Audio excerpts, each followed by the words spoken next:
चलें तमाशा पे आते हैं हम। और कैसे आप तमाशा में आए, कौन क्या कॉल आई, why did you think about joining तमाशा?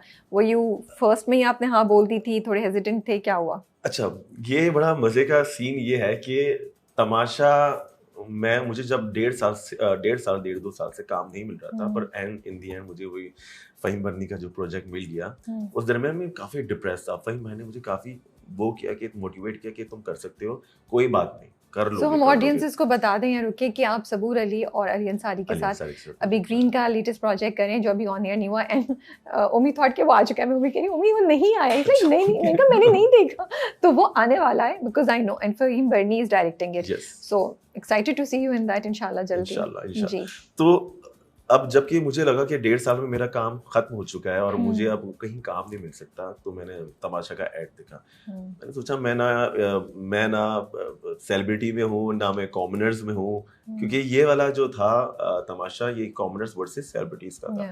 तो मैं दोनों में कहीं नहीं था, मैं बीच में कहीं एग्जिस्ट करता था। तो फिर मैंने अपनी एक ऑडिशन वीडियो बनाई 10 मुहर्रम को, जब पूरा कराची बंद था। एक शाह फैसल कॉलोनी गया दोस्त के घर पे, उसने मुझे शूट किया, सब कुछ किया। 24 घंटे में मैंने वो एक ऑडिशन वीडियो रिकॉर्ड करी। फिर मैंने एयरवाई के जो हेड हैं, सीईओ नहीं सॉरी एग्जीक्यूटिव प्रोड्यूसर उबैद भाई, उनको मैंने सेंड की। वो 3 मिनट की वीडियो थी। उन्होंने सिर्फ 15 सेकंड बाद मुझे मैसेज कर दिया कि ओमी, why don't you come meet me tomorrow at 5 PM? And I was like कि आप मैंने वीडियो देखी, उसकी क्या जरूरत है? एंड मैं वहाँ चला गया। तो फर्स्ट उन्होंने मुझसे क्रॉस क्वेश्चनिंग की, उन्होंने बोला कि सबसे अच्छा सवाल कि आप में ऐसी क्या खास बात है जो दूसरों में नहीं। अब मेरी नेचर कुछ ऐसी है कि जो पुल के उस पार बोल रहा हूँ, सॉरी, हमारे दूसरे जो पड़ोसी मुल्क में एक है आर्टिस्ट, उससे कहीं ना कहीं मेरी नेचर मिलती है। तो मैंने उनको नाम दिया कि मैं, आप नाम ले सकते हैं, मैं नाम ले सकता हूँ, बिल्कुल नाम ले सकते हैं। मैंने बोला कि आपकी तीनों शो में राखी सावंत की कमी है और मैं राखी सावंत 2.0। तो फिर उन्होंने बोला कि आप वही वाली हरकतें करेंगे जो वो आप करेंगे। मैंने बोला नहीं, ऑफ कोर्स नॉट, मैं वैसी हरकतें नहीं करूंगा, क्योंकि अगर मेरे कॉन्ट्रैक्ट में नहीं होगा तो मैं वैसे नहीं करूँ, पर नेचर मेरी बिल्कुल वैसी ही होगी कि चलते फिरते हर किसी को और वो मैंने कहीं ना कहीं स्टार्टिंग के वीक्स में मैंने दिखाया, क्योंकि मैं यूजुअली कुछ सोचे बिना बोल देता हूँ कि उसका रिजल्ट क्या होगा। मैं कुछ सोच के नहीं बोलता, मैं बस बोल देता हूँ जो मेरे दिमाग में आता है। तो उन्होंने बोला ठीक है। फिर उन्होंने मुझे उसी वक्त बोला कि क्या लोगे, क्या बजट लोगे? तो मैं उनको बजट बता दिया। उन्होंने सिंपल ये बोला ओके। लाइक नहीं, मैंने बोला ओके, हाँ ओके, कॉन्ट्रैक्ट लाओ उसका। मैंने बोला ओके, कम में तो नहीं कर दिया? नहीं, हाँ, नहीं सोचा आपने? हाँ, मैंने सही किया, बट बाद में मैंने सोचा कि इन्होंने ओके बोल दिया, मैं 3 ज़्यादा बोल देता। I would have thought that. हाँ, तो मुझे 1.5 महीने पहले कंफर्म हो चुका था। You knew. That's why you met Ahmad, and वो सारी अहमद ने बताया था कि आप लोगों का प्लान था। अहमद साहब, ये वाली बात बताइए। हाँ बताइए। या लेकिन अहमद तो लास्ट मिनट ज्वाइन किया ना, उनका नहीं हुआ था, फिर उनको दोबारा किया। तो अहमद को मैंने बोला था कि अहमद हो जाएगा। अहमद वाज लाइक कि नहीं होगा। तो फिर उसके बाद मैंने शॉपिंग की। अब इतने महंगी चीज तो मैं खरीद नहीं सकता, तो मैं पहुंच गया लाइट हाउस। लाइट हाउस से मैंने थ्रिफ्ट से सारे कपड़े 50 दिन के जोड़े मैंने वहीं से किए, ऑल्टर किए, धुलवाए और एक कलरफुल तौर पर लेकर आए। तो आपने क्या कैरेक्टर सोचे हुए थे मैं ये प्ले करूंगा? नहीं, वहां पे माहौल जैसा होता था मैं वैसा, जैसे मैं एक कैरेक्टर किया था यिंग यांग का।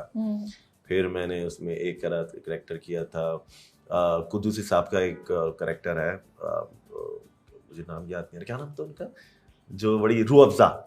ओके, हाँ। तो वो कैरेक्टर मैंने पकड़ के रखा। इस तरह के काफी सारे कैरेक्टर्स मैंने पकड़े। तो उसी वक्त मेरे दिमाग में जो आता था, जो आमद आती थी मुझे, मैं वो कैरेक्टर फौरन परफॉर्म कर दिया करता था किसी के साथ लेकर। मुझे एक इंटरेस्टिंग बात ये लगी कि मैडी फिर भी चले जिम की तरफ जा रहे थे, बाकी सब ऐसे ही थे, like they were just flowing. You on the other hand had like आप सब औरतें थे जो मुझे याद आता है, बाकी सब करें, आप मेकअप वाले रूम में बैठे हुए ब्लैक मेकअप अपने ऊपर करें, क्योंकि you wanted to be in that character. So I felt that वो भी आपकी सैनिटी में बड़ा हेल्प करता होगा और आपको एक ऑब्जेक्टिव देता होगा। जब बाकी सब खाने और उस पे या सोचना दिन कैसे गुजरेगा, आपका ये था वो आज मैं ये कैरेक्टर करूंगा और मुझे इससे ये डिलीवर करना है। अच्छा, वो जो ब्लैक वाला मेकअप मैंने जो किया था, मैं आमिर बंगाली बना था गाइस। जी, मुझे स्पाइडर, हाँ एग्जैक्टली। उसमें पूरे घर को सजा मिली गई थी वजीर की तरफ से कि कोई भी मेकअप नहीं करेगा सिवाय ओमी के। क्योंकि ओमी ने कोई रूल ब्रेक नहीं किया। जब मैंने सोचा जब कोई भी मेकअप नहीं कर रहा तो मैं क्या कोई नहीं एलिजाबेथ बन के बैठी हूँ, मैं भी नहीं करूंगा। फिर मैंने सोचा चलो इनके साथ मैं देता हूँ कि मैं मेकअप नहीं करूंगा, बट क्यों ना इस चीज को मैं यूटिलाइज करूँ, कैरेक्टर मेकअप कर लूँ। तो मेरे पास जो आई शेडो पड़े हुए थे वो मैंने सिर्फ देखे उसको, मैंने वाज लाइक अच्छा चलो मैं ये कर लेता हूँ। उसी वक्त आपको ख्याल आया कि मेरे दिमाग में आया कि मैं क्यों ना पेट्रोलियम जेली अपने मुंह पे लगाऊं और अब आई शेडो से पूरा मेकअप हो सकता है, छोटी सी पैलेट से वो मेकअप हो सकता है। उसी चीज से वो बनता गया। कपड़े देखिए मेरे पास क्या थे कपड़े, क्योंकि 4 सूटकेस लेकर गया था, तकरीबन 80 जोड़े थे मेरे, तो उसमें से मेरा वार्डरोब सबसे बड़ा था। सब लड़कियों से सब लोगों का सबसे बड़ा वार्डरोब मेरा था। ओके, तो आप ये स्ट्रेटजी सोच के गए थे कि मैं ये करूंगा? नहीं, बिल्कुल भी नहीं कि मैं इस तरह कैरेक्टर्स प्ले करूंगा, ये ज़हन में नहीं था? बिल्कुल भी नहीं। ओके, मेरे दिमाग में तो राखी सावंत थी और वहां जाके कहीं ना कहीं मैं बोर होने लगता था कि मैंने सबके कैरेक्टर प्ले कर लिए। मैंने ज़ैनब के किरदार प्ले कर लिया बाजी परवीन के नाम से, मैंने सैफ का कर लिया, मैंने यासीन का कर लिया आस्तीन के नाम से, मैंने मलाया का, हर किसी का मैंने कैरेक्टर प्ले कर लिया। तो मैंने सोचा कुछ डिफरेंट होना चाहिए जो कि मेरे लोगों को अच्छा लगे, क्योंकि मुझे अपने ये साइड भी दिखाना है। तो बस। क्या तमाशा की इस पूरे प्रोसेस ने आपके ऊपर कोई मेंटल हेल्थ टोल लिया? बहुत।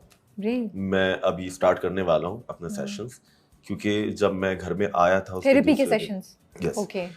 मैं जब घर में आया था तो दूसरे दिन मुझे लोग समझ में नहीं आ रहे थे। Everyone was like an alien for me कि ये क्या हो रहा है, यहाँ से गुजर रहा है, एक अजीब सा ब्लर हो रहा था।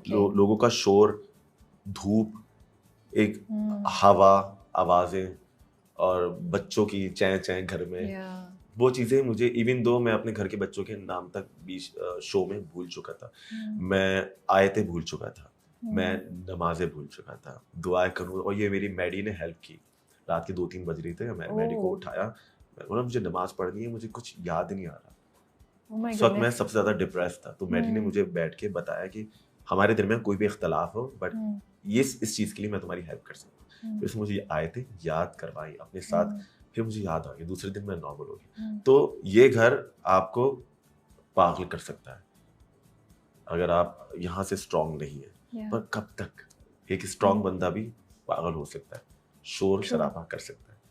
क्या सेल्फ डाउट में डाला? क्वेश्चन कर रहे थे आप अपने आप को बहुत कि क्यों, किस चीज पे क्यों? और सेल्फ डाउट मेरा इस वजह से आया था कि मैं क्यों आया हूँ, क्या करने आया हूँ, क्या मैं जिस चीज के लिए आया हूँ वो मैं पालूंगा।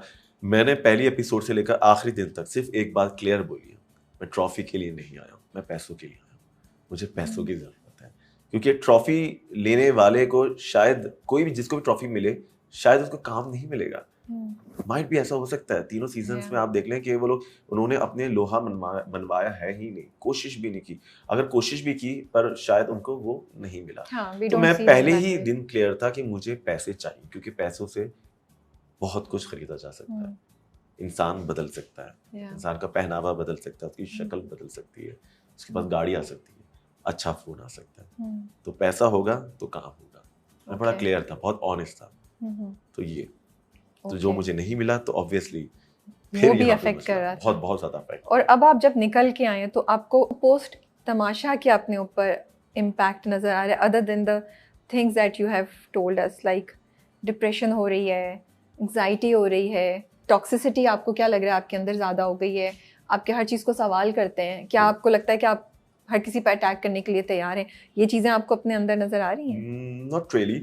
आपने देखा होगा तमाशा में, मैं तो सारी जो तमाशा की चीजें थी ना वो बता रही हूँ कि जब अच्छे से देखा, अच्छी रिसर्च है आपकी। जब 50 दिन इंसान यही कर रहा हो, क्यों, तो क्या ये इंसान की शख्सियत का हिस्सा बन जाता है? बन सकता है ऑब्वियसली। जैसे ओमी है कि तमहीद बांधते हैं ताकि पूरी बात क्लियर हो जाए। मैं जब लोग वहां से एलिमिनेट होते थे, सबसे ज्यादा मैं सबके उस पे एलिमिनेशन पे रोया हूँ, चाहे वो पहली एलिमिनेशन कायद की हो, चाहे वो आखिरी एलिमिनेशन मेरे से पहले